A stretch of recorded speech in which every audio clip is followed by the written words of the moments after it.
Alhamdulillahirrahmanirrahim. Assalamualaikum, makasih Kakak Resti sayang. Aku baik-baik aja, sehat, walafiat. Sekarang di mana nih, Teh Tia? Sekarang, Jakarta, Tangerang. aku lagi di pinggiran Jakarta, Tangerang Selatan di Bintaro. Oke. Ada juga yang akan sharing hari ini ada Teh Fitri. Oh, Teh Fitri apa kabar Teh Fitri? Aku manggilnya Teteh semuanya kalau dari Bandung. Oh ya, semuanya aku panggil Teteh.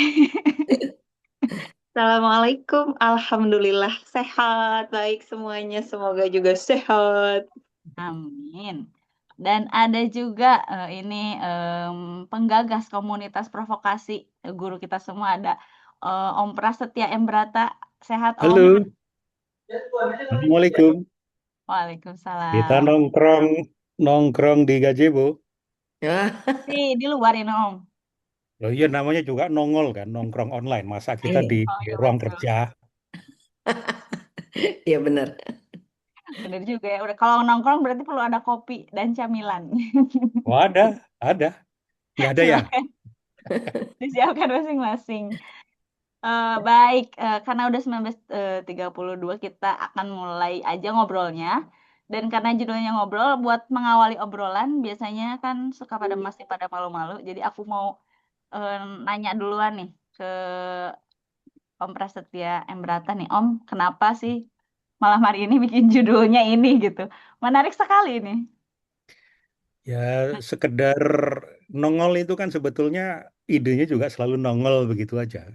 Kita kumpul nongol nongol. Nah, yang pemicunya apa? Sesederhana di timeline saya itu lagi marak tentang Gunung Kawi. Oh iya bener. Pesugihan. Di EP juga Nah, Kak Om. sama juga ya. Sama. Nah, siapa di sini yang pernah ke Gunung Kawi? Kok nggak ngajak-ngajak saya? Ya, Jadi karena sekedar itu, nah saya tidak akan bersentuhan atau membahas tentang keyakinan orang-orang yang memang ke Gunung Kawi, karena setiap orang itu keyakinannya selalu benar bagi dirinya yang meyakini kan. Bahkan ketika kita menyalahkan keyakinan dia, ya boleh jadi belum tentu kita juga benar. Dan karena kita dioperasikan oleh pikiran-pikiran, makna-makna dalam pikiran kita, maka ketika pikiran kita tuh seperti itu, kemudian perasaannya seperti itu, kemudian kata-kata kita seperti itu, dan perbuatan atau tindakan kita seperti itu, dan nasib kita, hasilnya, nasibnya seperti itu, ya sesungguhnya nggak ada masalah, wong. Setiap orang punya makna sendiri-sendiri, punya pilihan pemikiran sendiri-sendiri. Makanya kan nanti akan dimintai pertanggungjawaban kita masing-masing. Dan karenanya kita hari ini ngobrol, teman-teman yang baru bergabung, dan pertama kali ikut nongol, ini adalah sebetulnya tongkrongan, ya tongkrongan yang bermanfaat lah, dengan ngopi masing-masing, yang tujuannya adalah kita melihat fenomena itu sebagai pemicu saja. Masalah halal haram, masalah sesuai syariat atau tidak, itu kita tidak akan sentuh dulu karena malam ini saya kemudian terpikir untuk membahasnya lebih secara ilmiah, lebih secara ada ilmunya. Nah, makanya saya kemudian meminta kesediaan Mbak Mutia Rizky kan, sebagai orang kaya ini kan, orang mental, kaya, nggak ke Gunung mental Kawi. kaya. Dan punya kelas pesugihan. Dan dia punya pesugihan yang luar biasa ya, pesugihan halal, untuk berbagi dari sudut pandang keilmuan beliau. Karena nanti dari keilmuan beliau, kita ingin mengulik pengalaman-pengalaman empirik, pengalaman-pengalaman praktis dari Fitri. Fitri yang tinggal di Serang ini,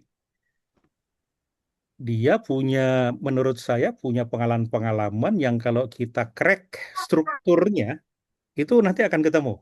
Dan saya nanti akan melengkapi dari sudut pandang neurosemantics, ilmu tentang makna. Nah, nanti bagaimana ujungnya diskusi kita ini, obrolan kita ini, mari kita telusuri. Karena saya juga tidak tahu ujungnya nanti akan di mana. Oke, wah ini menarik nih. Jadi fenomena Gunung Kawi akhirnya memantik kita ngobrol nih ya. Kalau dari sudut pandang Teh Tia nih, terkait judul malam hari ini, gimana tuh Teh? Pesugihan. Ya, Berhubung ya, aku udah ikutan kelas juga, kelas pesugihannya gitu. oke. Eh, ini kelihatan ya dari judulnya aja ini orang intuiting nih teman-teman ya. Jadi suka beranalogi gitu ya dan akhirnya jadi pada rame ya. Jadi saya juga belajar nih dari Om Pras. Oke, kalau mau bikin kelas cari tuh judulnya tuh yang bikin orang ini apa nih gitu ya. Em, jadi apa yang ditanya nih Teh Resti? POV-nya Teh Tia terkait judul pesugihan ini nih Teh. Oke, ya jadi ini udah boleh ngomong berapa menit nih kalau POV-nya Bebas, saya. bebas namanya juga obrolan. Teman-teman yang ada di sini, karena ini ngobrol juga boleh, langsung nyela juga boleh nanti, atau langsung memberikan pendapat, pertanyaan boleh. Iya, oke, baik. Kalau saya sebagai seorang sensing, biasanya saya ngomong tuh dari sisi pengalaman saya nih. Ya, Bapak Ibu, kakak-kakak, izin saya manggil teman-teman ya, karena kita udah jadi berteman kan di sini. Ya, kalau eh, cocok loginya gitu ya, jaga lilin, berarti kan itu artinya kita jaga rezeki kita. Gitu. Ya, nah, tapi lilin itu kalau saya maknai itu kecil. Senyala-nyalanya kalau kena angin metong mati. Bener gak? Ya, jadi gimana caranya kita nih jaganya bukan jaga lilin, tapi gimana caranya si lilin-lilin ini lama-lama jadi obor gitu. Ya, nggak perlu dijagain lagi. Gitu dulu ya Kak Resti ya. Jadi nanti saya akan cerita gimana caranya saya punya lilin-lilin kecil itu nanti yang jadinya jadi obor gitu. Dari segi judul itu udah cocok banget. Ih asik nih. Kita mau ngomongin tentang jaga lilin gitu. Jaga lilin. Silakan Teh. Iya sih betul kayak jaga. Aku jadi kepikiran juga tuh tadi kalau lilin senyala-nyalanya ya nggak akan bahkan seruangan nggak jadi terang banget gitu ya paling Iya, sama. betul. Yang enak cuma kita sendiri doang itu juga kecil gitu ya. Mau dijagain juga lama-lama mati. Kenapa? Karena ya namanya lilin dia akan mengambil apa si badan lilin itu sendiri. Gitu bukan? Bukan. Teman-teman kalau ada yang mau nanya ya, kalau ada yang mau penasaran gitu ya, ada yang mau ditanyakan atau ada yang mau diobrolkan boleh langsung unmute atau di kolom chat juga boleh nanti aku bantu bacakan. Oke, tadi dari Om Pras udah, dari Tetia udah, penasaran nih dari Mbak Fitri tentang pesugihan. Katanya Mbak Fitri rumornya Mbak Fitri tuh pakai pesugihan katanya. Iya bener ya. Aduh ya Allah, lilinku banyak. Aku tertarik sama judul ini karena tuh gara-gara abis lihat ada trail run di Gunung Kawi. Wih, cocok nih numbalin bapak kayaknya ke sana. Bukan bapak yang ini ya, bapak yang itu tuh. Eh, Nah, itu jadi kayak ini menarik nih. Terus jadi pengen tahu juga ada apa sih dalam tanda kutip dari sudut keilmuan kok aku jadi dicolek sama Bapak untuk sharing di sini. Ada rumusnya kah yang bisa dipatenkan jadi kita bisa nyontek terus tuh biar terus menyala gitu. Gitu teh. oke. Jadi kalau Mbak Fitri tuh mengalami banyak sugi gitu ya, sugi yang ajaib banget sih kalau aku sering dengar ceritanya Mbak Fitri itu kayak ini bener deh kayaknya pakai pesugihan tuh katanya. Mbak Fitri ini ibunya abang ganteng ya katanya. Iya betul gitu ya. Jadi yang selama ini kita kenal gitu. Kemarin aku lihat konten Om Pras juga FYP ya Om. Kontennya Umar Masya Allah kata aku itu sampai berapa ratus ribu tuh yang nonton tentang Umar dan itu menginspirasi keren banget. Nah ini mamahnya nih teman-teman gitu ada mamahnya Umar di sini. Oke, apalagi ngobrol apa lagi? Ada yang mau bertanya nggak teman-teman? Atau Om Pras barangkali mau Ya, mau kalau itu kita langsung aja fenomena tentang kita juga belum menjelaskan definisi tentang jaga lilin pesugihan halal ya. Itu biarkan saja kita bermain dengan tafsir kita masing-masing. Malam ini kita ingin gimana belajar atau ngobrolkan pola bagaimana kita hmm, apa dapat rezeki atau apalah nanti nanti di ujung saya akan sampaikan satu pemikiran saya terkait dengan menarik rezeki itu. Lebih baik kita langsung saja ke dukun pertama kita ini, Mbak Mutia Rizky. Iya, saya memang dukun modern. Terima kasih Om. Oke, seperti yang tadi saya bilang ya, teman-teman ya, kalau cocok loginya lilin itu adalah bakul nasi saya, maka ya saya akan jaga bakul nasi saya. Gitu. Gimana caranya menjaga? Kalau lilin sekecil itu dijagain, tadi saya bilang, ya itu sampai kapan juga nggak akan jadi besar. Nah, gimana caranya saya bisa menjadikan lilin itu besar gitu ya? Nah, izin ya Om ya, saya mau share screen nih karena saya udah bikin gambarnya. Boleh, boleh, Boleh boleh. dong. Aku nanti mau tanya juga, mumpung kepikiran. Kan kalau jaga lilin tuh biasanya ada yang keliling ya tuh. Nah, kalau kita ini yang Ya, keliling siapa tuh? oke. Nah, mungkin nih sekalian di ini, se apa dong, di sharing Ya. deh teh. Mangga Ini teh. udah keluar ya slide-nya ya. Ah, udah, Aman. udah. Jaga lilin terus ada yang keliling. Intinya kan sama-sama kerja. Lilin juga dijaga itu kerja loh, bukan kita nggak kerja. Artinya kalau mau dapat rezeki itu ya kerja gitu ya. Nah, gimana caranya si lilin ini nih pelan-pelan itu jadi obor gitu. Itu nggak mungkin hitungan cepat sih ya teman-teman ya. Ini kalau belajar dari yang saya sudah alami, saya kenalan dulu ya. BTW saya usianya 56 tahun nih baru baru ulang tahun nih Om. Happy Ya, birthday. Aci.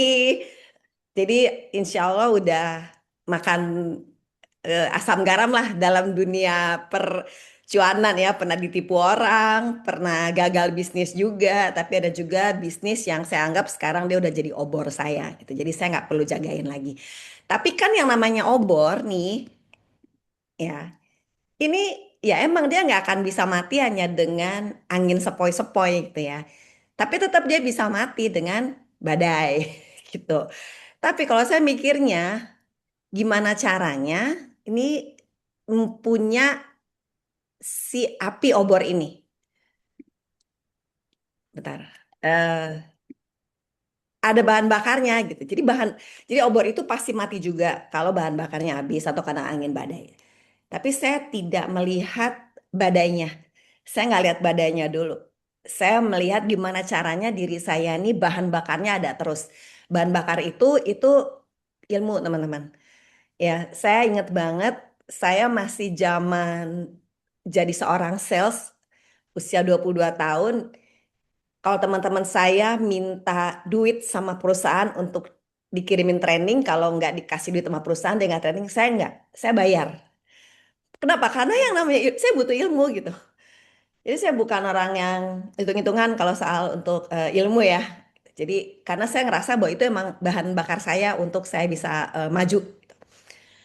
Terus apalagi yang merasa saya bahwa itu adalah bahan bakar saya gitu untuk supaya si api obor ini nih besar gitu ya. Ya, tanggung jawab, integritas, konsistensi gitu ya. Alhamdulillahnya saya tuh kalau udah ngomongin percuanan dan rezeki itu semangat terus gitu. Mau lagi berantem sama suami, mau mata habis nangis kayak kodok gitu, saya tetap kerja. Nggak nggak ada yang namanya baper gitu. Habis dimarahin bos saya, habis apa ya, saya tetap tetap kerja gitu. Gimana caranya? Dulu sih nggak sampai mikir, aduh gimana caranya supaya dia jadi obor. Enggak gitu ya gitu. Ini kan perjalanan orang yang dulu bekerja masih umur 30 tahunan. Dan ketika sekarang saya udah di kepala lima, oh ya, saya cocok lagi nih, cocok lagi judulnya Om Pras gitu. Oh ya, alhamdulillah ya, Allah sudah menganugerahkan saya api obor yang terus menyala, bukan hanya saya yang dapat sinarnya, tapi keluarga saya juga. Nah, tapi di tengah jalan ternyata adalah ya si beberapa obor ini yang mati, teman-teman. ya udah nggak usah sedih gitu, nggak usah takut. Kenapa? Kita hanya takut sama yang punya badai aja, sama yang punya badai dan yang punya rezeki. Jadi ya itu analogi buat saya ya, gimana caranya supaya api kecil saya jadi besar, ya saya jaga terus gitu dengan ibadah saya, dengan doa saya, dengan semangat saya, dengan ilmu saya, dengan integritas saya, dengan wah itu pengalaman panjang yang saya seneng gitu berbagi untuk menceritakan itu. Begitu, terima kasih. Eh, Mbak Mbak Tia, saya mau tanya juga nih. Jadi Ya, kita ini bukan narasumber ya, kita ini ya. pemantik obrolan saja, Iya, iya, sharing aja ya Om ya. sharing. Nah, maka dari ilmu kemudian kerja itu Mbak Tia punya punya rumus atau punya kunci atau untuk menghasilkan apa gitu sehingga rezekinya tuh mengalir terus, Mbak. Om, bentar ya Om ya. Ini anakku nggak tahu ya kalau aku lagi aku lagi nongol gini. Dia tuh sidik jarinya tuh ini Om rusak. Jadi dia nggak bisa pakai. Bentar, udah dia teriak-teriak bentar Om ya, bentar, bentar Oke, buka. oke, oke, oke. Kalau gitu kita kita sambung dulu ini. Udah. Kita- udah, oke. Silakan. Ya, jadi gimana tadi Om ya?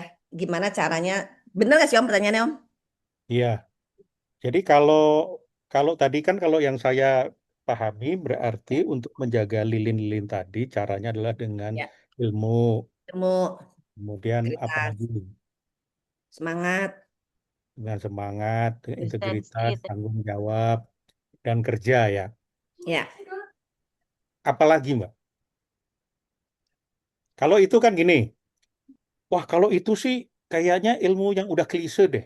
Kita juga diajarin begitu. Tapi seorang Tia itu apa yang difference that make difference, yang berbeda dengan orang lain, sehingga kok ya jadi kaya gitu. Ini sebetulnya teman-teman ya. Ini obrolan buat di Tos Ideas nih. Wah, Oh, kalau gitu sekalian ini mumpung mumpung ngomong tentang Post Ideas, teman-teman ini mumpung kumpul, saya promosiin aja sekalian bahwa kita akan mengadakan acara TOS Ideas itu 12 pembicara akan bicara 12 menit dalam bahasa Inggris yang mudah dipahami tanggal 26 September di ACS dan itu saya rekomendasikan untuk teman-teman daftar. Nah, sehingga sekarang siapapun panitia yang ada di sini tolong tulis di chat box link ke tosidis.id. Silakan. Lanjut, Pak Tia. ya. Jadi kalau ngomongin eh, what difference makes difference tuh kayak langsung inget wah, waduh ini storynya Tos Ideas nih. Teman-teman perlu perlu hadir ya beneran ya. Karena untuk dapat bikin konten itu, aduh, aku tuh sempet down gitu kayaknya. Aduh ya Allah, kok salah terus sih. Ternyata nggak boleh ada kesombongan, nggak boleh ada ngajarin, nggak boleh ada motivasi. Wah, teman-teman perlu hadir deh ya. Ntar kalau misalnya teman-teman mendengar cerita kita para trainer gitu ya, teman-teman lihat tampil 12 menit, tapi itu latihannya 6 bulan tau. Jadi perlu hadir. Ya. Nah, kalau saya tuh Om emang orangnya kayak pakai kacamata kuda. Jadi Hmm. waktu saya memutuskan untuk menekuni sebuah bisnis yang orang itu memandang sebelah mata, itu saya bodo amat. Kayak yang pakai kacamata kuda gitu. Aduh, ini saya banget. Saya mau fokus di sini gitu. Nah, itu ternyata ke bawah sampai ada beberapa bisnis yang saya jalanin juga ada lah yang bilang begitu begini ya udah saya kacamata kuda aja gitu. Itu Hmm. khusus untuk ilmu untuk percuanan ya Om ya. Saya segitu fokusnya gitu. Tapi kalau Hmm. untuk urusan penampilan nih teman-teman, kalau teman-teman liatin saya dari atas bawah sampai bawah saya, terus teman-teman gampang bikin saya galau. Teman-teman bilang aja gini, lo nggak cocok deh pakai baju ini. Saya akan pulang, saya akan ganti baju. Tapi kalau untuk urusan kayak lo kok bisnisnya itu sih gini-gini gini ya. Saya Jalan fokus lagi kan? gitu Om. Ini ngapain di sekolah? Oke. Kenapa? Hai Den, Dari pagi. Bocor. Sudah bantu mute. Om ke unmute. Oke, berarti yang membedakan atau sedikit orang yang seperti Mbak Tia adalah ketika menekuni sebuah pesugihan, sebuah wadah pesugihan Ya, bisnis, maka akan kacamata kuda. ya. Oke, nanti saya juga akan bahas ke sana di belakang. Makanya jangan out dulu dari forum ngobrol kita. Nah, gitu, Mbak Resti. Mbak Resti, Oke, sip. Nah, ini ada yang Mbak Maida nih di kolom chat. Punten nggak mudeng. Lilin itu apa, obor itu apa, badai itu apa gitu. Nah, barangkali mau dijawab atau aku bantu jawabin.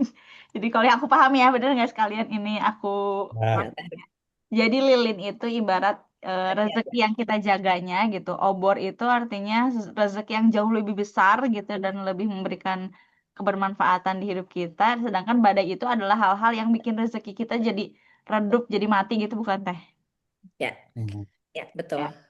Jadi Oh, maksudnya yang bisa membuat obor mati itu atau rezeki itu mati, ya itu kalau buat di ini saya ya itu hanya Allah gitu, ya kan? berarti kalau badai yang selama ini teh tiap pernah alami apa tuh teh? Kepo jadinya. Hmm, sekarang saya sedang mengalaminya. Masya Allah. Saya pernah punya bisnis yang masih jadi lilin itu sudah mati, tapi itu memang saya yang mengizinkan untuk bisnis itu selesai. Karena saya pakai ini ya, saya tuh pakai naluri gitu Om. Saya tuh kalau berbisnis tuh saya kayak nggak mau ngebohongin orang gitu. Jadi adalah sebuah bisnis yang katanya bisnis begini gitu ya. Kalau diminum tuh begini. Nah saya pikir nggak deh, kayaknya nggak gara-gara minum itu deh gue bisa begitu, bisa punya kulit seperti itu gitu. Jadi aku menyudahi gitu bisnis itu. Nah, yang sekarang lagi ada adalah ini perlu diceritain nggak apa-apa? ya nggak apa-apa. Oke. Siapa tahu, siapa tahu nyebarin rezeki atau memperluas rezeki. Oh ya, oke. Saya punya kos-kosan Om, 22 Hmm. kamar di samping stan.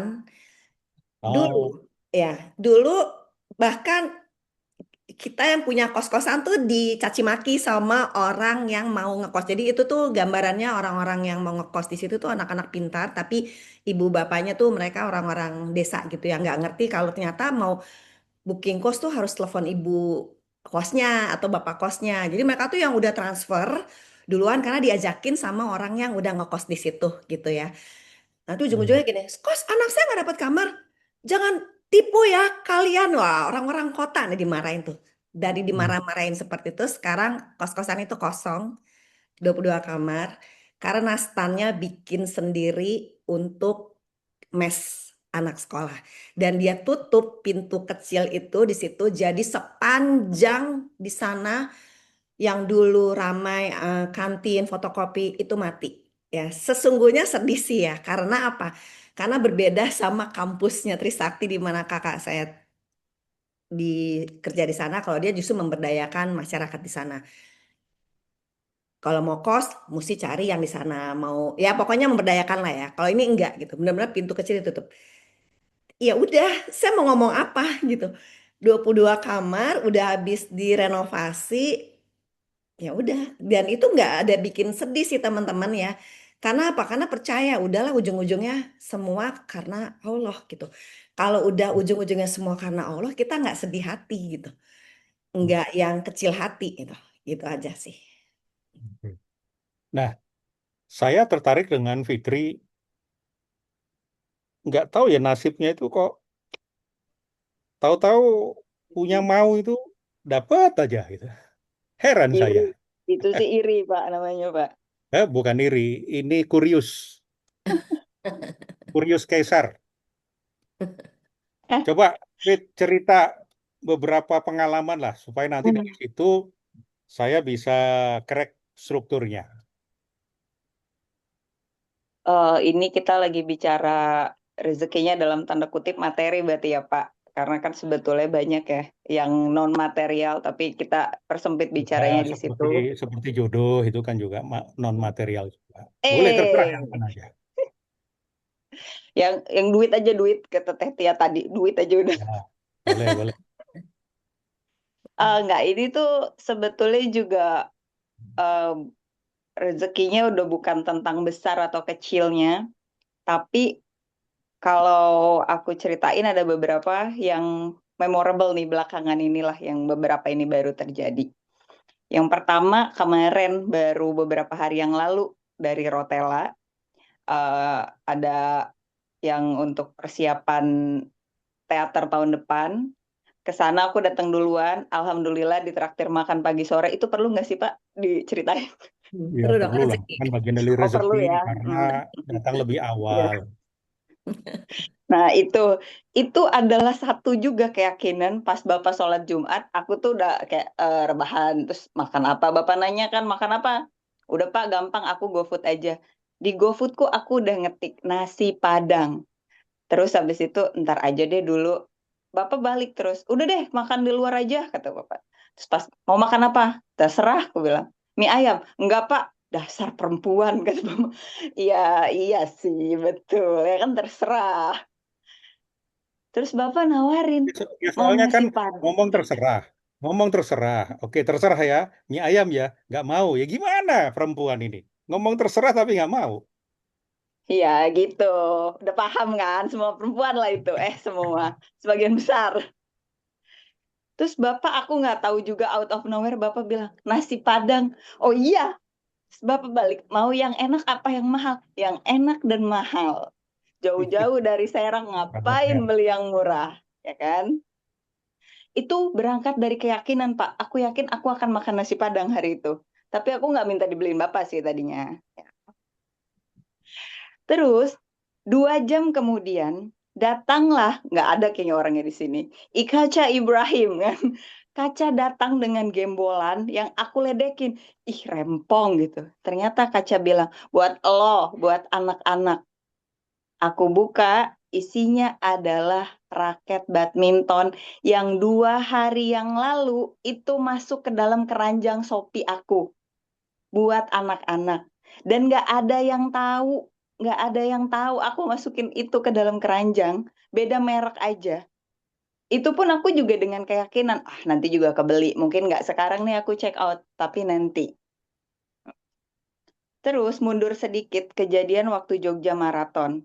Ini maraton pertamaku dan sangat berkesan karena tepat di 42 bulan Mas Teddy nggak ada. Jadi aku kayak, wah ini mesti finish strong nih 42 kilo pertama ini.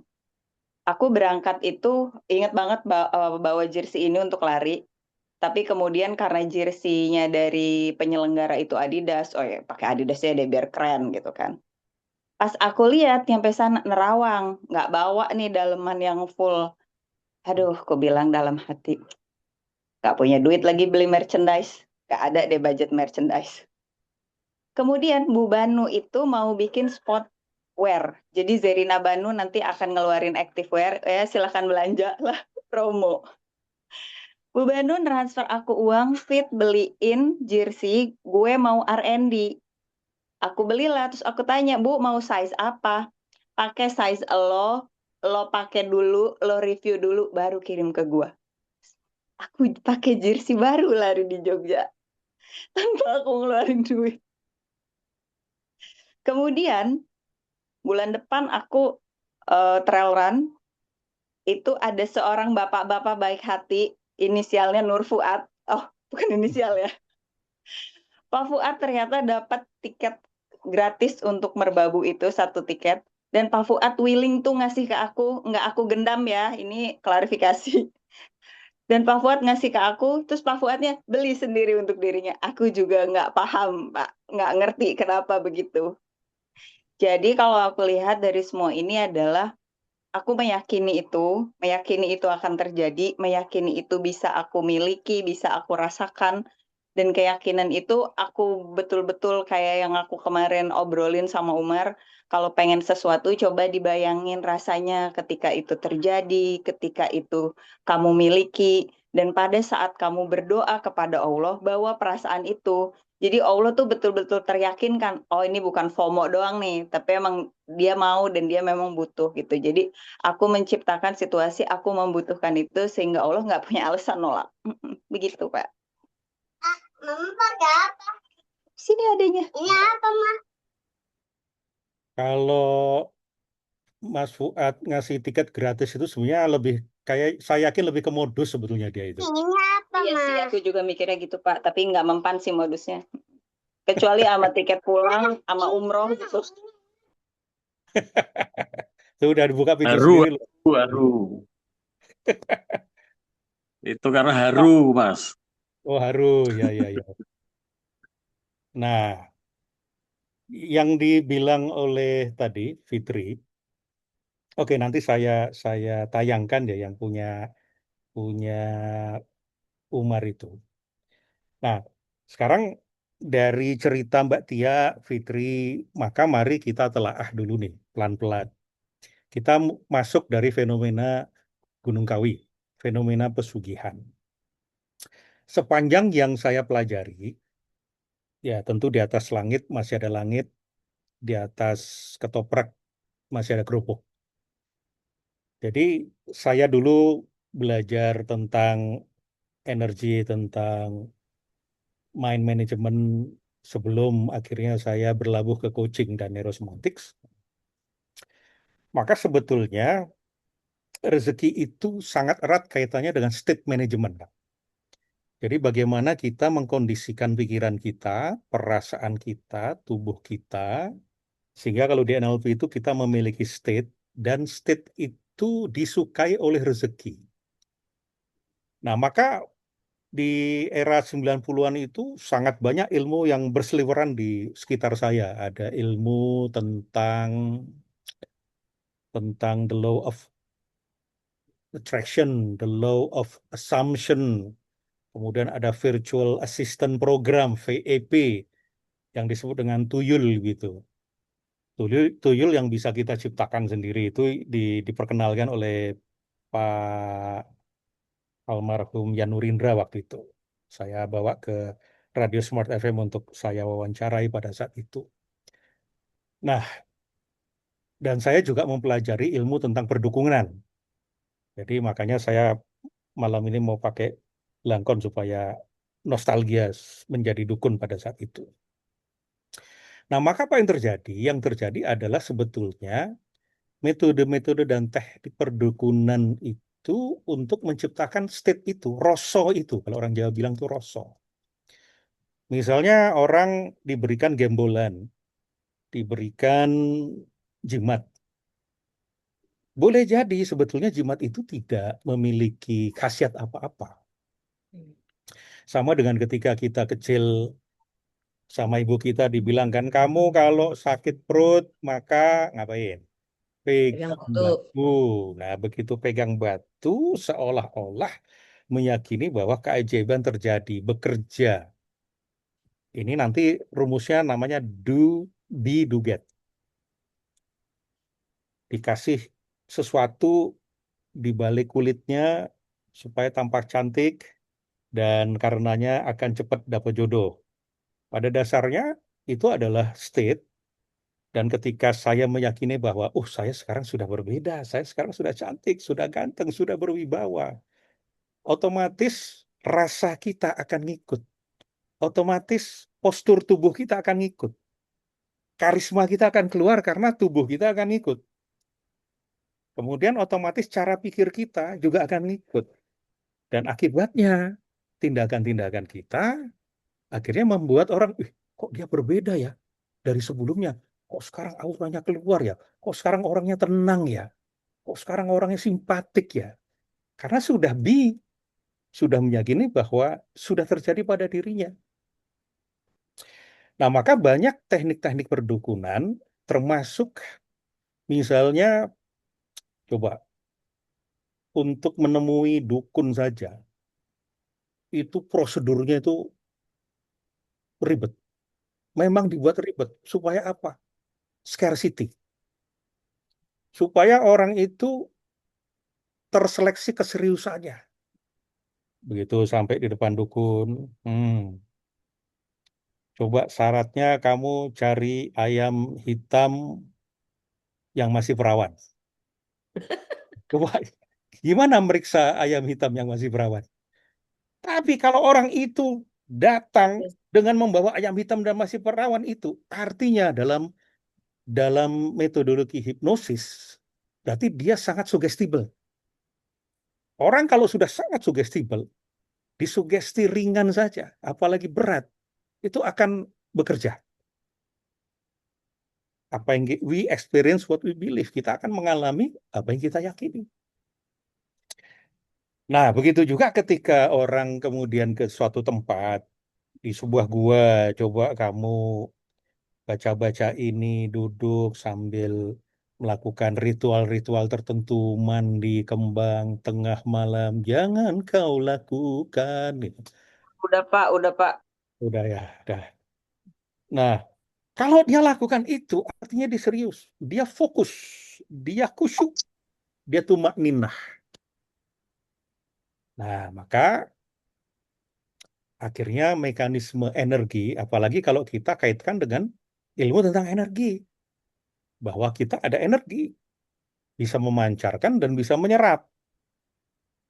Nah, yang terjadi adalah sebetulnya ketika kita ke Gunung Kawi, kita sedang membangun meta state kita sendiri, state terhadap state kita, sehingga kuat menjadi gestalt, dan akhirnya kita digerakkan oleh state. Kita selalu digerakkan oleh state kok. Coba ketika Anda putus cinta dengan state yang galau, kemudian Anda ingin move on, tetapi state Anda galau lebih besar daripada move on-nya, maka Anda akan tetap galau.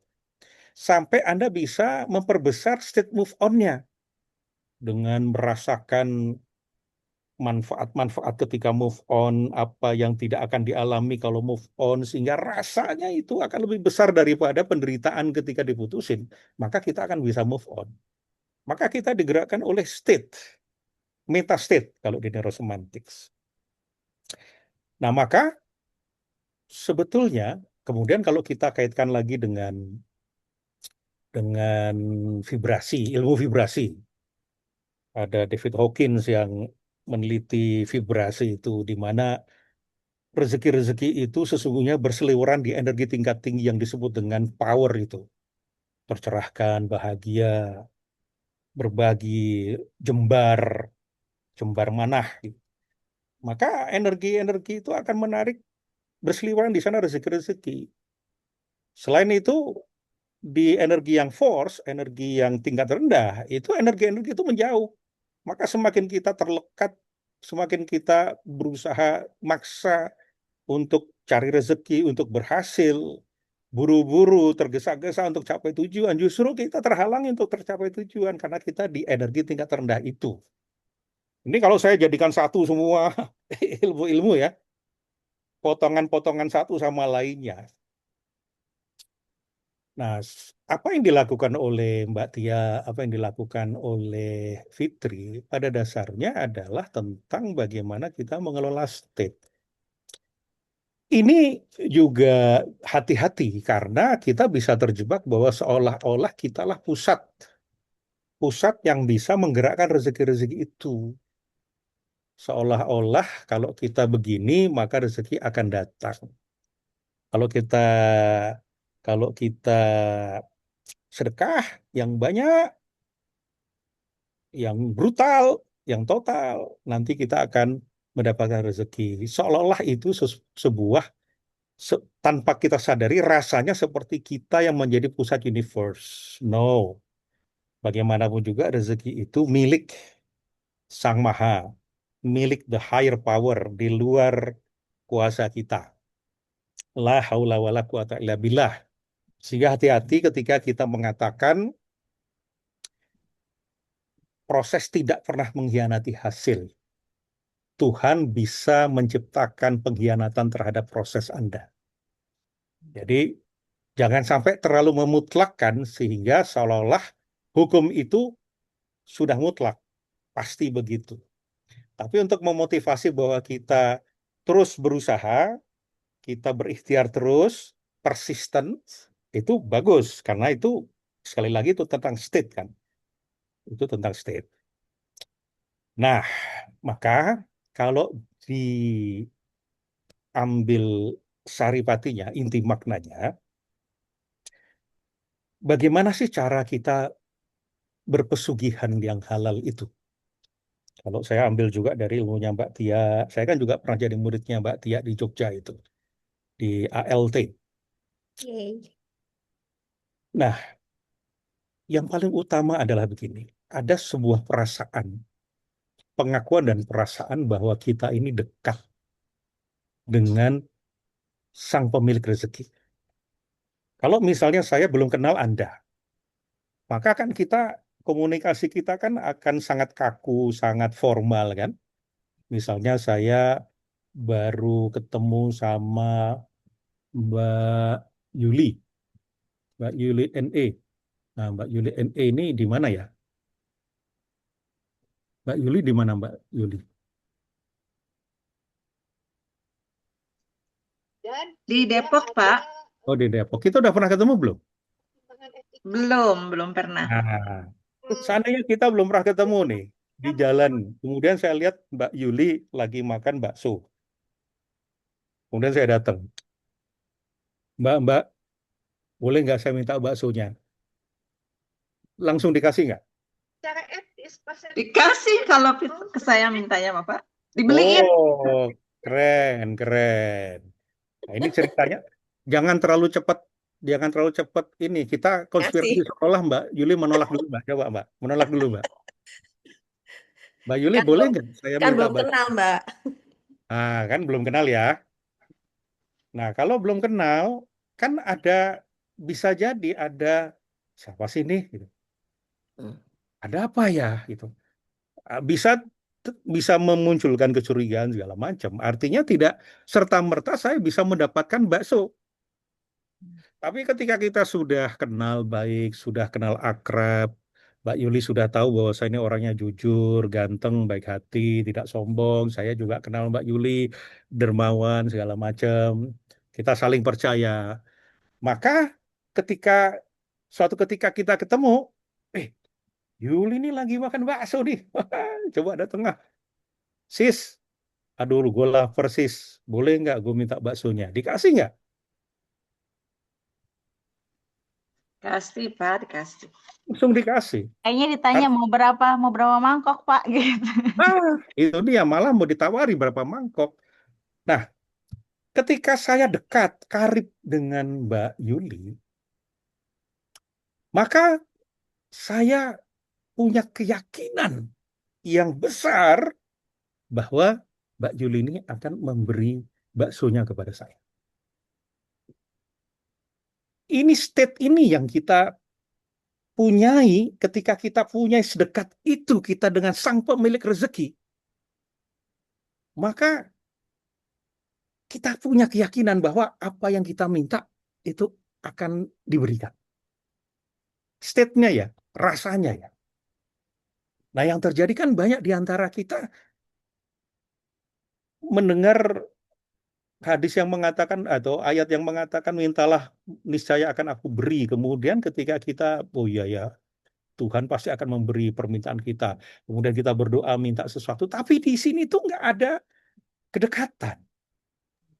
Nggak ada rasa keyakinan bahwa sang pemilik rezeki itu akan memberi. Maka boleh jadi, ini dalam sudut pandang manusia ya, di wilayah kita. Ya pantas saja kalau kita tidak dapat. Karena rasanya itu tidak ada keyakinan sedekat itu kita akan mendapatkan rezeki dari Tuhan. Itu dulu nih, ini tentang rasa dulu. Pak, mau sharing dong. Ya, boleh. Silakan. Nah, Langsung disambut. Itu kayaknya aku juga sangat sangat relevan tuh sama aku sekarang. Iya. Sebentar ya. Karena aku tuh hal sekecil kayak aku butuh garam nih, itu aku minta ke Allah gitu, Pak. Jadi enggak untuk hal-hal besar, hal-hal yang kayak mahal tanda kutip, enggak. Hal yang kayaknya sepele pun aku kayak, ya Allah, aku mau beli garam. Itu tuh aku sampein kayak aku mau beli permen nih buat anak-anak, harganya kan paling cuma 5.000 ya. Tapi aku tetap minta gitu ke Allah. Dan itu memberikan aku kesadaran sekarang bahwa enggak cuman hal-hal yang besar loh yang diminta ke Allah, tapi hal-hal yang kecil juga. Kan besar kecil itu punyanya Allah gitu. Jadi sekarang sesepele apapun ya aku minta gitu. Aku ngerasa kayak ya sedekat itu tadi kayak yang Bapak sampaikan. Gitu ya. Kalau adanya Oke, thank you. Nanti Natia dan teman-teman lainnya kalau mau nyamber, silahkan. Kita namanya juga ngobrol ya. Nah, itu begitu juga ketika kita ingin meminta kepada diri sendiri untuk melakukan sesuatu, ketika kita jauh dengan diri kita, bagaimana sulitnya kita memenuhi, padahal itu diri kita sendiri. Makanya kadang-kadang kita menggunakan kata harus kan. Ayo kamu harus belajar, kamu harus bahagia, apalagi pakai harus bahagia. Selama ada kata harusnya nggak akan bahagia. Ayo harus semangat, ya nggak bisa. Orang pakai harus dipaksa kok. Nah, ketika kita sudah dekat dengan diri sendiri, sudah bertemu diri, mengenali diri, memahami diri, akhirnya bisa mengajak diri, memahami trauma-trauma di dalam diri, apa pesan-pesan baiknya, apa pelajarannya, dan akhirnya kita bisa damai dengan diri sendiri, mengajak dengan penuh kelembutan diri sendiri untuk melakukan sesuatu untuk kepentingan kebaikan kita. Jadi kita ini sistemik kepada diri sendiri, kepada orang lain, dan kepada Tuhan, dan kepada semesta. Nah itu pertama jadi tetap state. Nah maka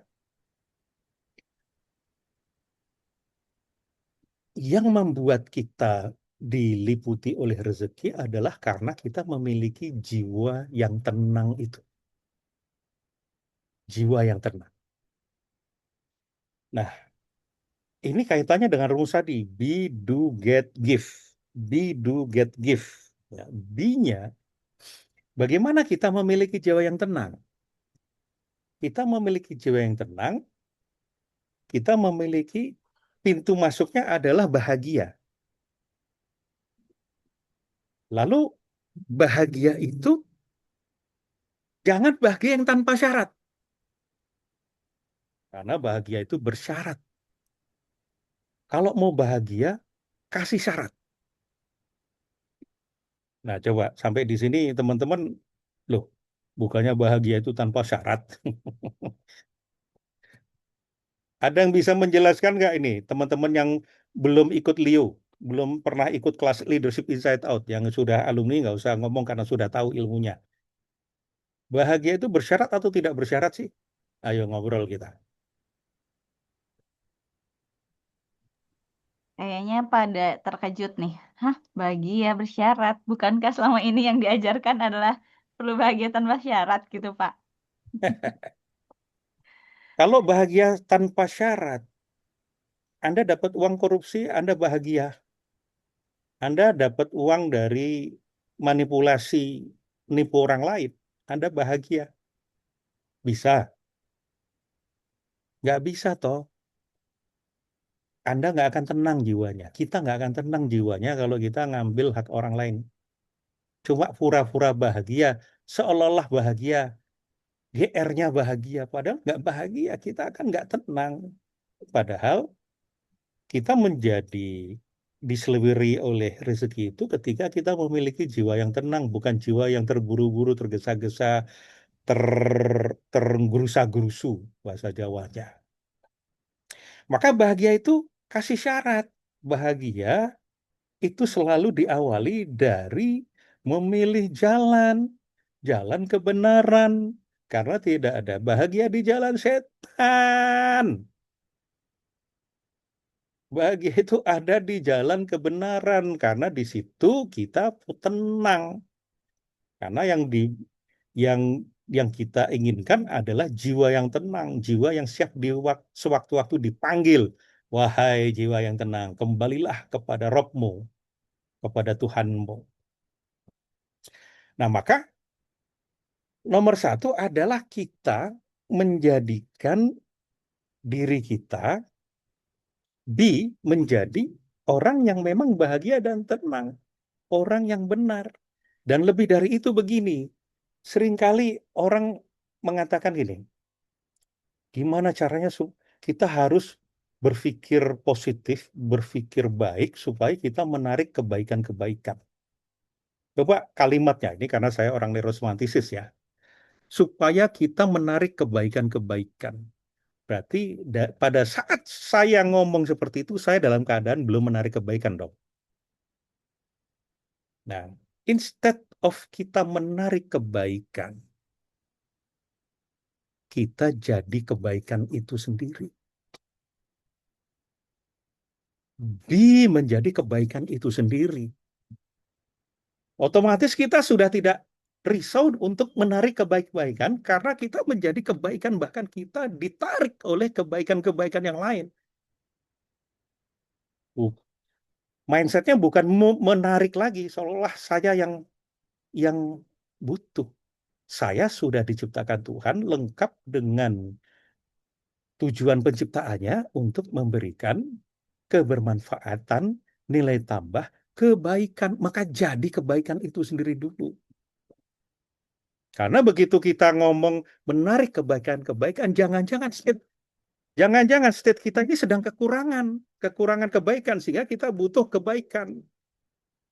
Nah, ini halus sekali nih. Halus sekali. Ini nggak ada benar, nggak ada salah ya. Ini rasakan aja ke kita masing-masing.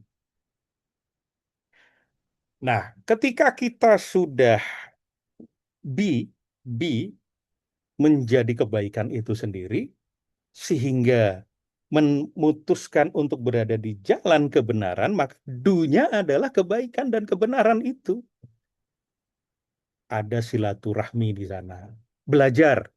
Jadi apa yang kita do? Belajar. Seperti yang tadi Mbak Tia sampaikan. Belajar itu sumbunya, belajar itu bahan bakarnya. Wong kita punya ilmu, kita nggak nambah pelajaran, minyaknya bisa habis kok. Skill kita bisa deteriorated. Maka kita punya belajar seumur hidup. Terus belajar sampai mati. Karena supaya lilin kita terus menyala. Ilmu tadi. Yang kedua, silaturahmi. Karena rezeki-rezeki itu bersembunyi di balik silaturahmi. Dan relasi. Terutama relasi dengan ibu dan dengan pasangan. Silaturahmi dengan sesama, relasi dengan ibu dan pasangan. Perhatikan, jaga betul lilinnya. Sebab kalau sampai mati, selesai rezeki kita.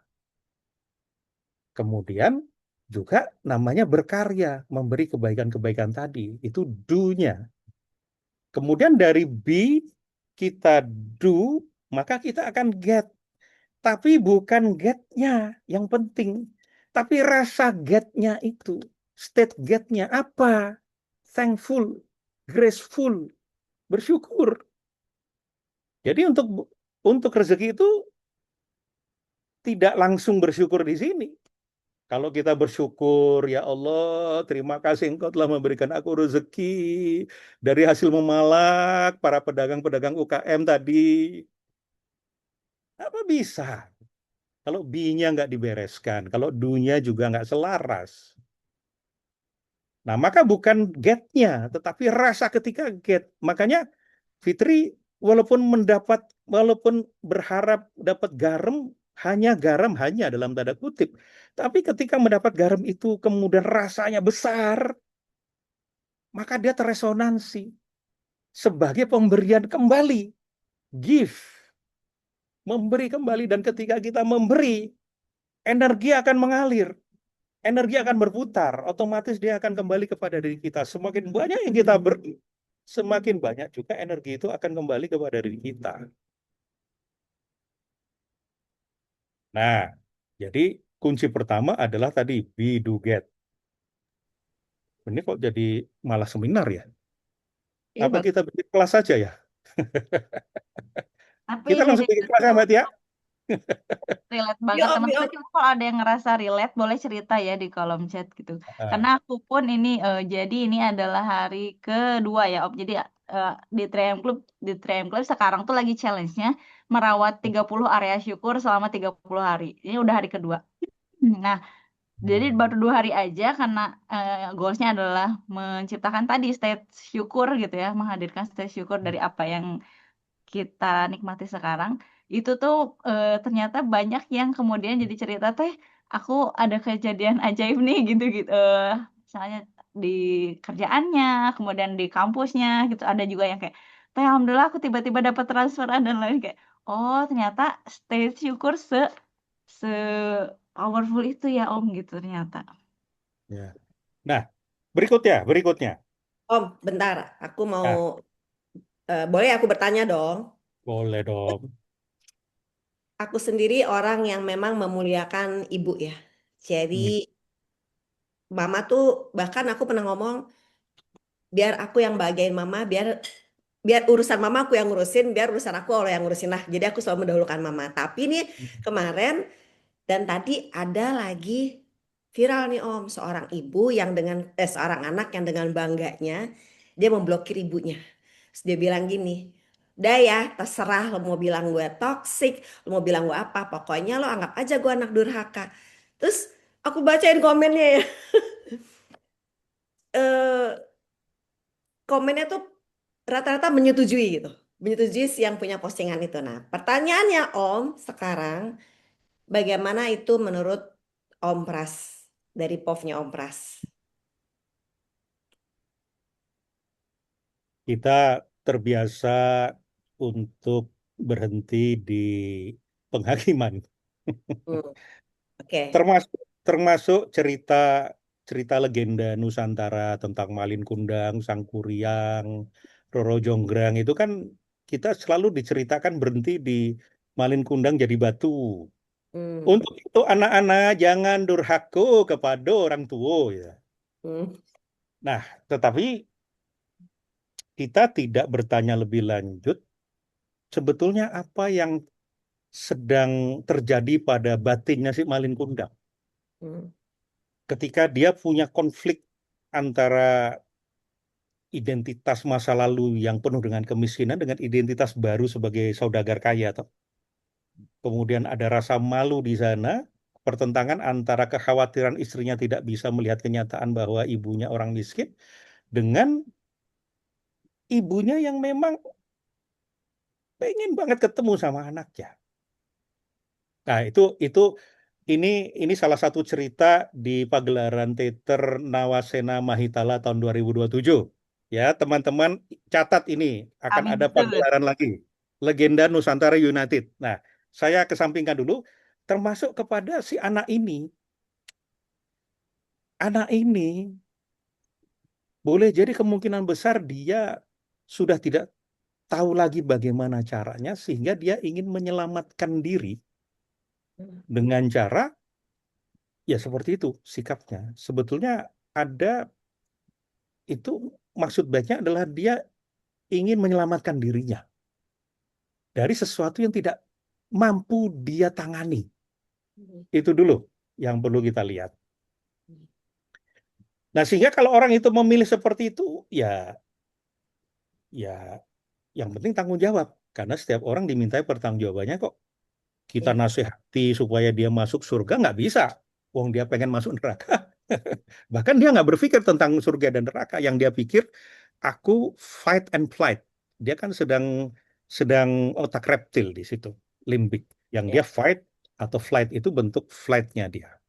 Nah, maka POV saya, ya, ya sudah itu responsibelnya orang itu, tetapi saya tentu mengajak kita untuk selalu aware, sadar, punya ilmu, supaya sumber-sumber pintu-pintu keridoan Tuhan dan rezeki-rezeki itu tetap terbuka, yaitu ibu. Itu POV saya. ya. Terima Lanjut, kasih. Ri. Lanjut Kasih ya. namanya di Om di kolom chat cerita Wanjang nih. Oke. Oke dulu deh yang dari Mbak Putri Asyura. Gimana kalau orang tuanya yang toksik, Pak? Katanya. Yang, nah, banyak di antara kita kemudian membuat masalah dengan memberi nama toksik. hancur, luka. Itu sendiri sudah kita ciptakan masalah buat kita sendiri. Seandainya kata toksik itu tidak ada, seandainya kata luka itu tidak ada, seandainya kata hancur itu tidak ada, Anda mau beri nama apa peristiwa melihat perilaku seseorang yang seperti itu yang menghalangi untuk tujuan apa? Nah, itu tentunya bukan di kelas ini, bukan di forum ini kita akan bicara ke sana. Tetapi yang saya bisa katakan bahwa hati-hati, problem pertama kita adalah ketika kita memberi nama. Itu. Catat, guys. Kita, Jadi, kita lanjut dulu nih ya. masih Mau lanjut atau mau ngobrol dulu nih? lanjut dulu, Om. Lanjut. Sampai mana tadi? Nah, setelah biduget, yang kedua adalah tujuan yang jelas, tinggi, dan jauh. Tujuan jelas itu seperti ini. Ini saya share.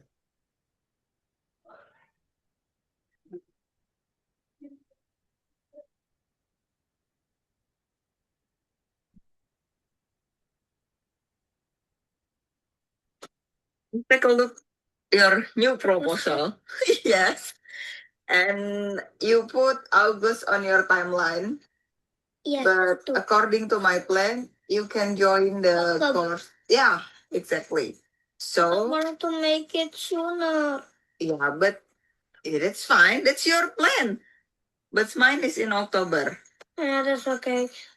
Do you forget What? how I able to rewrite your plan? I'm not. But you also have to remember, Allah can rewrite yours too. So instead, you are try to push and rush things, yeah, because Allah don't like it. Can you be patient? Yes. Can you praying? Yes. Okay.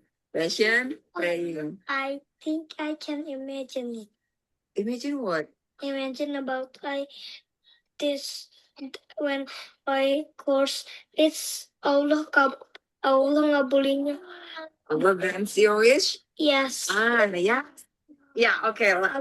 Like we always do. Imagine it first. I'm sorry. Yes, okay. Okay, stop. She's so fresh. Okay. Nah, the feeling, can you take the feeling and put to your heart? Yes. Okay. Yeah. And every time you praying, call that feeling. Ade, sakit. Let's go. Let's.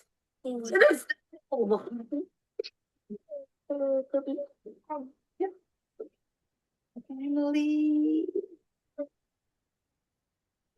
No, sir. No, bells. No, Every time you're praying to Allah, bells. call that feelings, yeah, because Allah knows what's in your head. Okay. So What is that? your plan is on August and mine is in October. Yes, I Maybe it yeah. will happen. Please rewrote my plan. Amin. Oke. Apa yang bisa dipelajari dari kelakuan si Umar ini sama ibunya nih yang ada di sini? Ibunya membawa si Umar ini ketika memiliki keinginan, dia imajinasikan seolah itu sudah terjadi. Ini kan kalau diajari sama beberapa ilmu-ilmu yang sekarang ngetren itu kan begitu kan.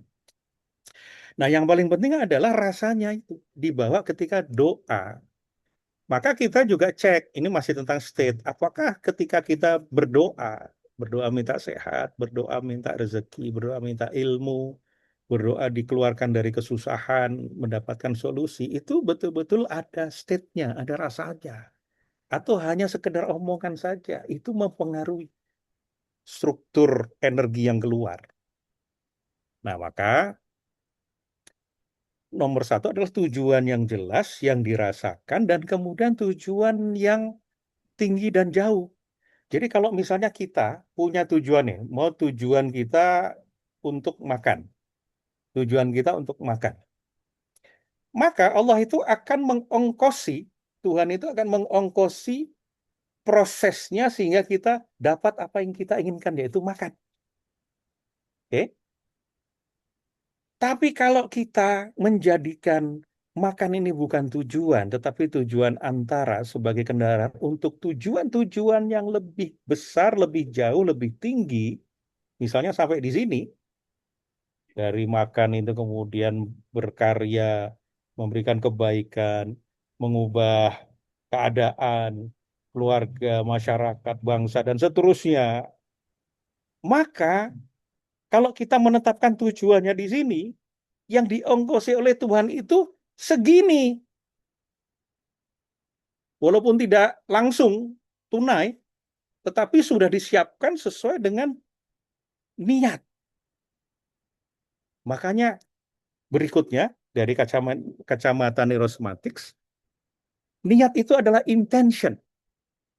The energy flows where attention goes. Jadi ketika kita menaruh perhatian kepada sesuatu, itu otomatis energi itu akan ngumpul. What we focus on will grow. Tetapi arahnya diarahkan oleh apa?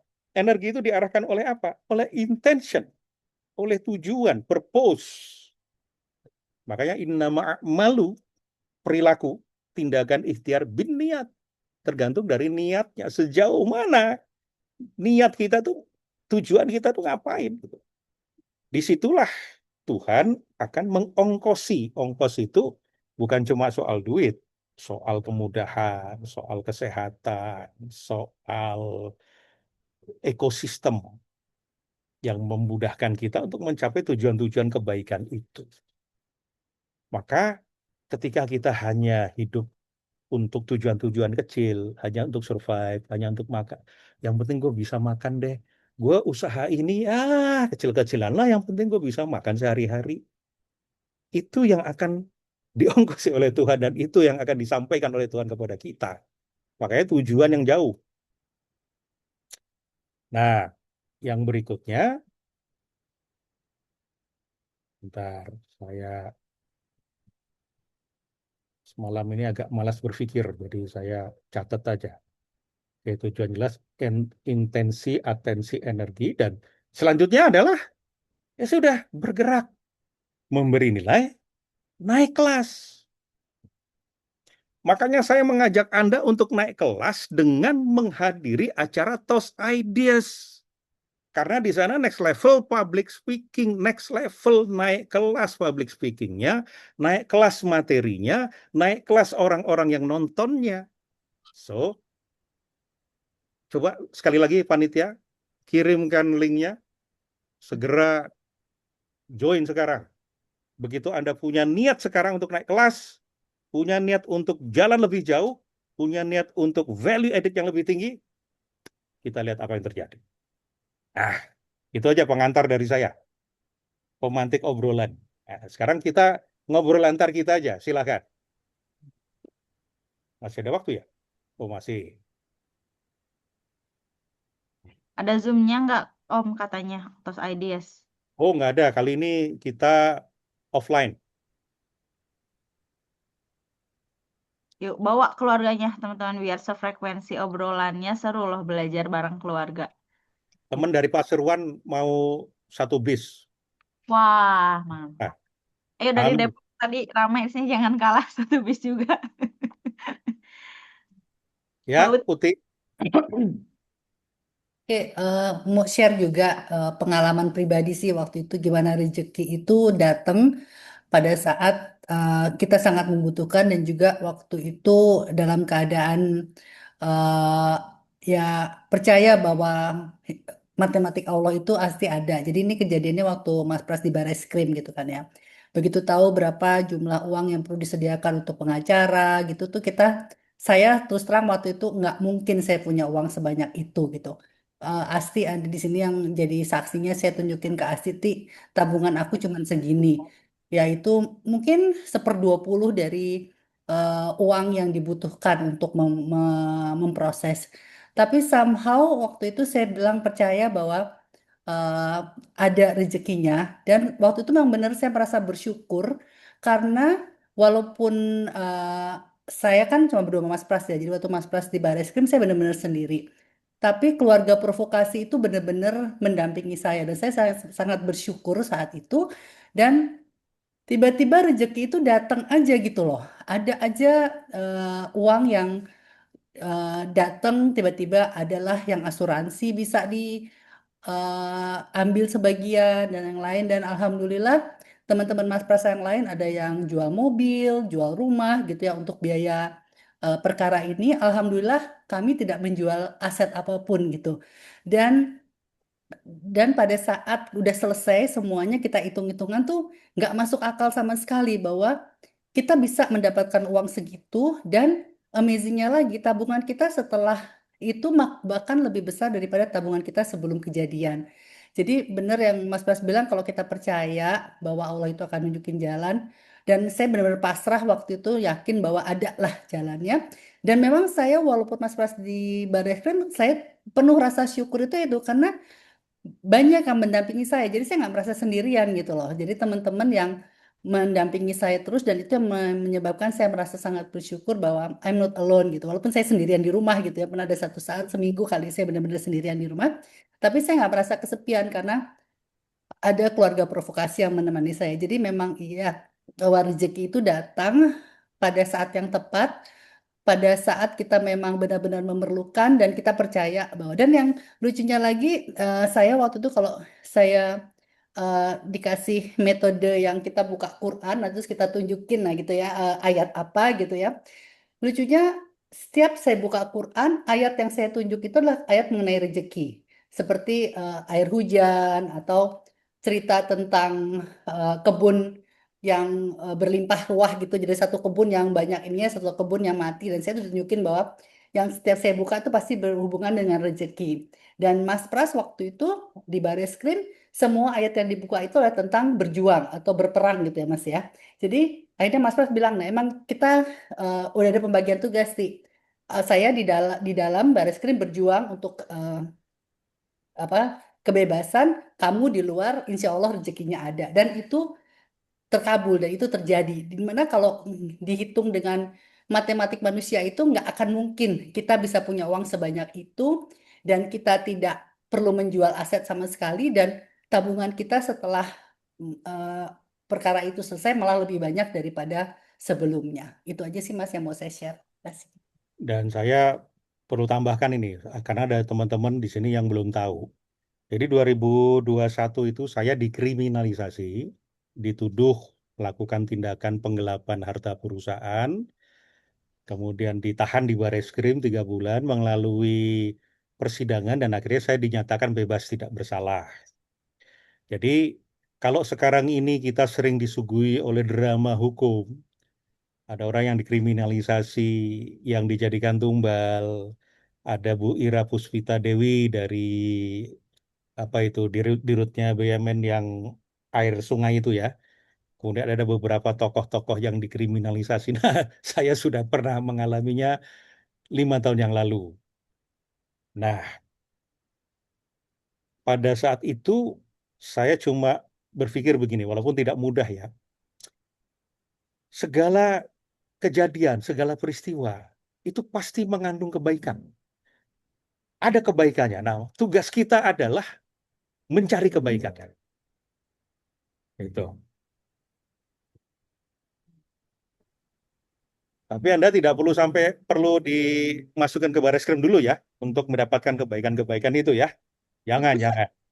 Kalau ada influencer yang pernah ngomong, saya tidak takut di penjara. Belum aja dia di penjara. Cukup sekali, udah nggak usah yang lain, nggak usah. Itu tadi ada Mbak Zerina mau share katanya. Zarina ya pengen share kata. Silakan Iya, Kak iya. Zarina. Ya, Assalamualaikum, selamat malam semuanya. Aku jadi pengen sharing tentang rezeki ya. Ada satu kebiasaan yang saya biasain gitu, itu tuh yaitu sebelum berdoa saya berdoa gitu. Jadi sebelum berdoa tuh state-nya saya tuh saya minta agar saya dibimbing dalam berdoa. Ya Allah, eh, berikan eh, apa ya? Ya Allah bimbing apa yang aku inginkan gitu. Jadi saya tuh meminta agar Allah itu membimbing apa-apa yang saya inginkan, membimbing agar apa-apa yang saya doakan. Ya Allah, tolong bimbing apa-apa yang saya eh, inginkan, apa-apa yang saya berdoa kepadamu itu adalah apa-apa yang engkau kehendaki dan baik untukku gitu. Izinkan aku berdoa menginginkan apa-apa yang itu baik untukku. Ketika saya juga mulai uh, membiasakan diri untuk memohon bimbingan sebelum menginginkan dan sebelum berdoa kepada Allah, pada akhirnya itu juga di perjalanannya membuat saya percaya bahwa ketika ketika saya menginginkan sesuatu, ada getaran di hati, oh kayaknya saya mau gini deh gitu, saya pengen ini deh.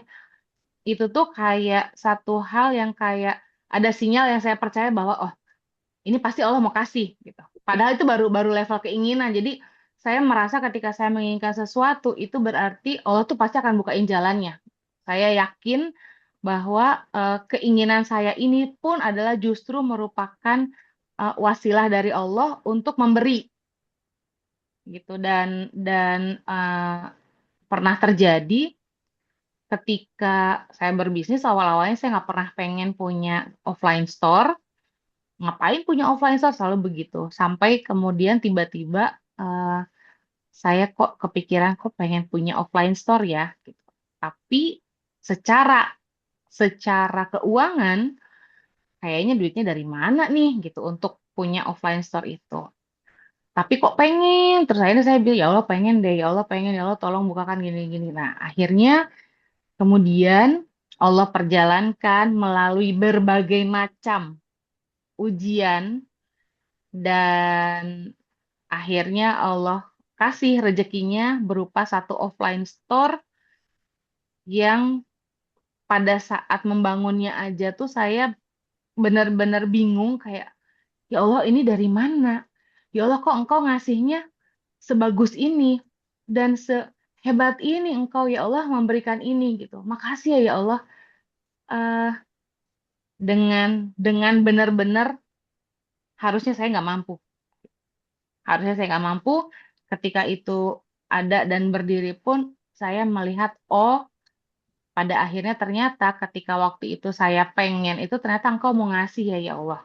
Tapi mungkin ujian-ujian itu adalah merupakan jalannya, jembatannya supaya saya dilayakkan untuk menerima berkah dan karunia-Nya gitu. Jadi itu sharingnya. Makasih Bapak dan teman-teman. Oh, Terima inspiring kasih Mbak Benu. Serina. Dan kabar Sama-sama. nih Mbak Sampai Zerina ketemu hari juga Sabtu. Iya, salah sampai ketemu Bapak. satu speaker Toast Ideas ini ya. Jadi teman-teman ya pengen pengen dengar banyak lagi yang lebih lebih insightful, silahkan langsung merapat ke link yang tadi di-share sama panitia untuk Di sini kita. ada beberapa pembicara Tos Ideas. Pertama tadi Mbak Mutia Rizky, Mbak Serina Banu, Mbak Resti Hadianti ada juga di sini. Kemudian Alvin. ada Mas Alvin di sini juga ada. Nah, silakan.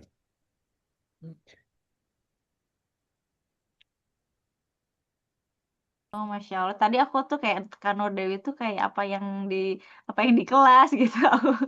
Ternyata betul.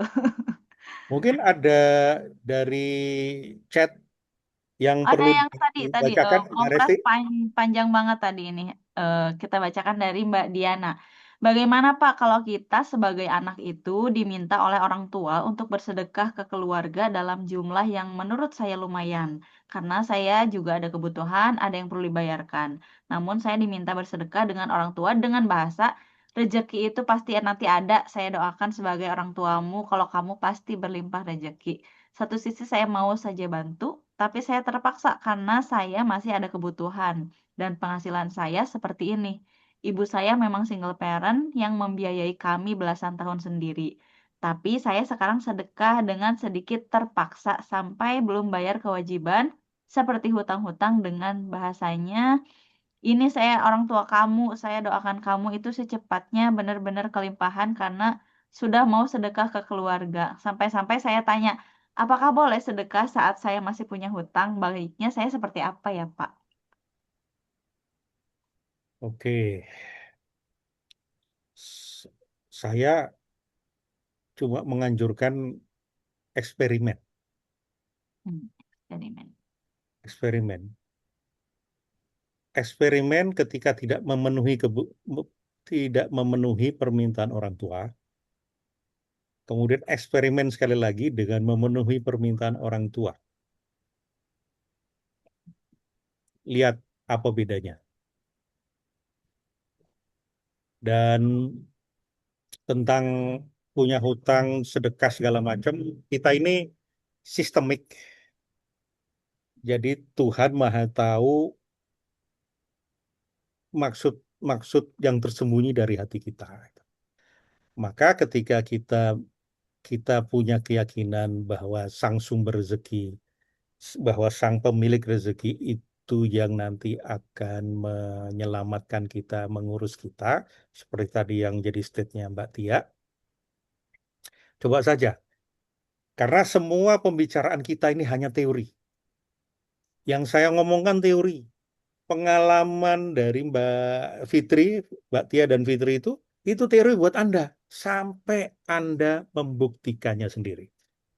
Itu jawaban saya. Nggak tahu kalau jawaban Mbak Tia atau Fitri. Ya, kalau saya mungkin karena pernah melihat mama, jadi mama saya tuh termasuk orang yang tidak beruntung dalam rumah tangganya, teman-teman. Dan saya pernah melihat kekerasan itu kepada ibu saya. Saya waktu itu masih kecil. Disitulah saya langsung ngomong, oke, saya akan gantikan kebahagiaan ibu saya yang dia tidak dapat dari suaminya. Sampai akhirnya udah punya pekerjaan pun, saya duluin ibu saya, gitu. Selalu itu udah prinsip buat saya ya. Tapi akhirnya orang-orang ketika saya dapat ini dapat itu, jadi oh mungkin karena Tia memuliakan mama ya, gitu. Nggak selalu ada loh Om. Tapi saya kalau depan ibu saya kayak selalu kayak orang yang paling kaya. Dia maaf ya, dapur mama masa begini, pinjam dulu uang mam, pinjam dulu ya uangnya nanti mama ganti. Siap, tenang mah, gak usah pinjam. Terus gue pinjam sama siapa ya? Aduh, gue gak ada duit. Tapi teman-teman gak usah niruin saya ya. Saya hanya sharing aja. Tapi saya punya keyakinan kan, keyakinan boleh dong. Itu saya bilang ya Allah, saya mau urusin ibu saya, kau urusin saya. Tolong ya Allah, tolong, tolong gitu sih. Pakai doa. Oke. Terima kasih. Ada lagi yang perlu kita bacakan ini, Mbak Desti? Dari Arlis tuh. Arlis. Coba Arlis cerita, Arlis. Sesuatu yang masih ada waktu 7 menit ini, mungkin 2-3 menit gitu, Lis. Ya, Om. Ya, Assalamualaikum teman-teman semua. Waalaikumsalam. Ini belajar banyak dari Mbak Fitri, Mbak Teteh. Ya, jadi sepemahaman saya itu selama ini mengalap ya. Kalau saya bilangnya mengalap percikan-percikan ilmunya dari Om Pras itu, NS itu yang tadi Om bilang stat itu kan ada 3 ya yang bisa kita ubah. Jadi kalau nggak pikirannya, ya perasaannya, pikiran, ucapan, sama tindakan. Jadi kalau mau mengubah yang saya alami ini, bukan dari rasanya justru Om. Jadi ketika dulu kenapa saya bisa umroh gratis itu, awal mulanya memang keseharian saya kerja, pulang, tidur, besok pagi bangun kerja, pulang, tidur. Kalau secara nominal rupiah itu lebih dari cukup, bahkan lebih. Udah omber gitu ya. Jadi kalau weekend bisa kemana-mana ngajakin keluarga besar, traktir gitu. Tapi ada kekosongan yang akhirnya suatu ketika itu saya terpercik berpikir tuh kok hidup saya garing gini gitu. Nah, dari yang saya belajar dari 2009 ke Ompras ini sampai tahun kemarin umroh, itu akhirnya menemukan pikiran, pola pikir bahwa ternyata pengen umroh, tapi bagaimana caranya? Sedangkan kondisi saya saat menginginkan umroh itu ternyata kan sudah tidak seperti dulu penghasilannya secara rupiah. Nah, makanya saya mengambil pelajaran yang dari Om, yang saya ambil itu adalah menggerakkan badan saya, Om.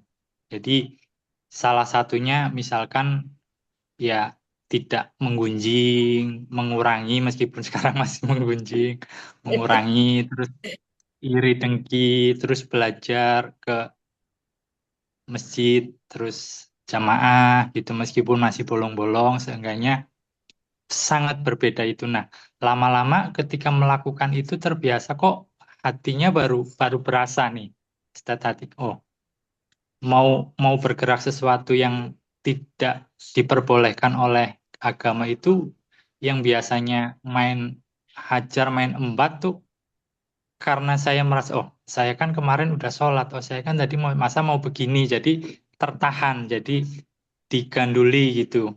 Nah, dari situ mungkin yang akhirnya menjadi keyakinan saya menjadi kuat, terus kebiasaannya juga semakin lebih terbiasa lagi. Nah, akhirnya alhamdulillah suatu ketika mendapat WA bahwa Liz, tolong bicara ke keluarga untuk Sama, seneng ya. pergi Emang 9 hari rezeki. Ya, untuk pergi 9 hari meninggalkan keluarga, anak-anak bisa ditinggal enggak gitu. Nah, di situ tuh langsung jadi mau umroh gitu. Nah, saya langsung enggak bisa berkata-kata. Lalu saya bilang istri diperbolehkan. Nah, ini agak global-global aja Om. Nah, dan ketika itu pun langsung berapa ada yang WA itu, Mas, ini beliaunya ada di sini. Mas, aku mau ikutan urun untuk paspornya. Terus ada yang tahu-tahu ngirimin baju gamis, ada yang tahu-tahu ngirimin rekening transfer gitu. Jadi terasa yang mungkin yang di titik ini yang akhirnya ketika Mbak Fitri bilang, aku pengen ini, ya aku pengen itu bisa. Dan alhamdulillah kalau secara perhitungan pun anak 3, 2 udah sekolah, SD sama TK itu secara pendapatan yang kita bisa hitung ya, dari pendapatan saya dan istri itu sangat kurang terpenuhi gitu. Tapi alhamdulillah anak sudah sampai kelas 4, ketika butuh ada, ya walaupun hidup sederhana, tapi kalau kita butuh dikasih, begitu butuh dikasih, begitu butuh dikasih gitu. Alhamdulillah ada aja jalannya. Dan saya membayangkan ini, saya aja yang mungkin entah nggak tahu Om Pras ini beliau mengakui saya muridnya apa enggak gitu kan, saya aja menjadi seperti ini gitu. Apalagi ini nanti speaker-speaker yang di TOS Aidis ini yang sudah ditempa oleh beliau, dan beliau pembicara ini sudah membuktikan, sudah sering sangat beberapa kali membuat kelas-kelas mengamalkan ilmu beliau ya dibanding saya. Itu ya keren sih, nanti bisa kita dapat insight-insight baru dari pembicara-pembicara ini yang langsung dari polesan-polesan tangannya Om Pras. Oke. Terima kasih Om. Terima kasih banyak Mas Alis, dan Karena ini sudah jam 9, jadi bagi ada yang belum sempat terbacakan chatnya, mudah-mudahan masih penasaran dengan jawabannya sehingga nanti datang ke Toast Ideas. Karena bisa jadi nih, jawabannya nanti ketemu di sana gitu ya. Benar nggak, Om? Insya Allah. Karena dari preview-preview, karena kan saya sebagai speaker 6 bulan nih di Bina gitu ya. Ada Kang Yadi di sini, ada Teh Tia, kemudian ada Mas Alvin, dan teman-teman speaker lainnya juga tidak mudah kita merancang sebuah message yang, wah Masya Allah, tabarakallah gitu ya. Kalau aku ini gitu ya, komennya dan sebuah proses panjang yang juga eh, mengubah kami gitu. Mudah-mudahan insight yang nanti kita bagikan di panggung juga nantinya teman-teman ngerasain juga impact-nya. Gitu aja ya Om, kita tadi apa foto bareng atau udah ada yang Ya, skip? udah difoto. Ha-ha. Udah ya, udah skip. Ini juga sebagian besar off cam, jadi ya sudahlah kita ikhlaskan aja. Baiklah. Yang penting Baik, kita silaturahmi hari ini semoga berkah buat kita semua. Amin. saya Amin. semuanya Terima terima kasih. Wassalamualaikum warahmatullahi wabarakatuh. Terima Waalaikumsalam. kasih. Nanti akan ada lagi Toast Ideas, Toast Ideas nongol berikutnya ya Om. Terima kasih banyak Terima kasih, semuanya. Teh. Terima Terima kasih kasih. Mbak Teh Terima kasih, Mutia, Mbak Om Esti. Pres. Mbak Mutia, Sampai ketemu di nongol Mbak selanjutnya. Liti. Tunggu sesi berikutnya. Yuk, cabut, cabut. Cabut, cabut. Tidur-tidur.